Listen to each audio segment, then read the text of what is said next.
ओम शांति। अष्टावक्र गीता 19वां सूत्र। राजा जनक कहते हैं कि शरीर युक्त ये विश्व अर्थात ये सारा विश्व कुछ भी नहीं है। इसका स्वतंत्र कोई अस्तित्व है ही नहीं। ये शुद्ध चैतन्य मात्र आत्मा ही है। आत्मा निराकार है, उसी की साकार अभिव्यक्ति ये विश्व है। अतः ये आत्मा से भिन्न नहीं है, बल्कि आत्मा की है, ऐसा मुझे निश्चय हो चुका है।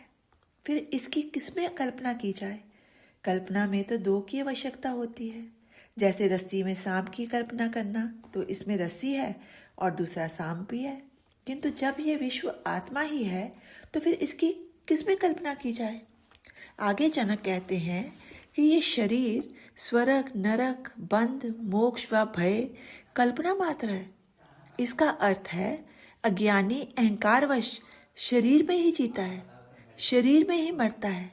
अहंकार के कारण वह करता भी है, भोगता भी है। वह अपने कर्मों का फल भी भोगता है। मन के उपस्थित रहने से उसे स्वर्ग नरक की अनुभूतियां भी होती हैं।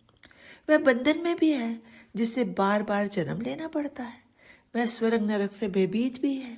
किंतु जिसने आत्म स्वरूप को प्राप्त कर लिया, उसके लिए सब कल्पना मात्र है, वास्तविक नहीं है। राजा जनक को एक नई दृष्टि मिल गई। संसार वही का वही था, किंतु उनके देखने का ढंग बदल गया। तो जो संसार पहले उन्हें प्रीतिकर या दुख लगता था, वह अब ना प्रीति कर रहा था ना दुख। सुख और दुख, प्रेम और घृणा, अपना पराया, सब मानसिक अवस्थाएं मात्र है।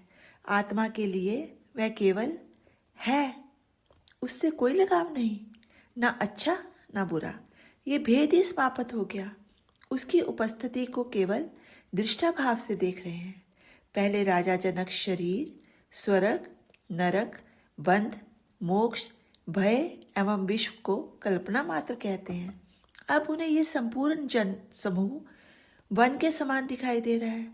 उसमें भी कहीं द्वैत दिखाई नहीं देता है कि ये मनुष्य भिन्न भिन्न है, इनमें आत्माएं भिन्न भिन्न है, ये मित्र, शत्रु, प्रेमी आदि हैं। इनके प्रति व्यक्तिगत मान्यताएं सारी समाप्त हो गई।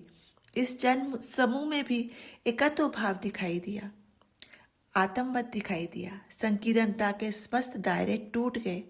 जाति, धर्म, भाषा, संप्रदाय, लिंग, राष्ट्रीयता आदि विश्व बंधुत्व की भावना का उद्भव हो गया। ये था ज्ञान का महत्व। ओम शांति। शेष कल।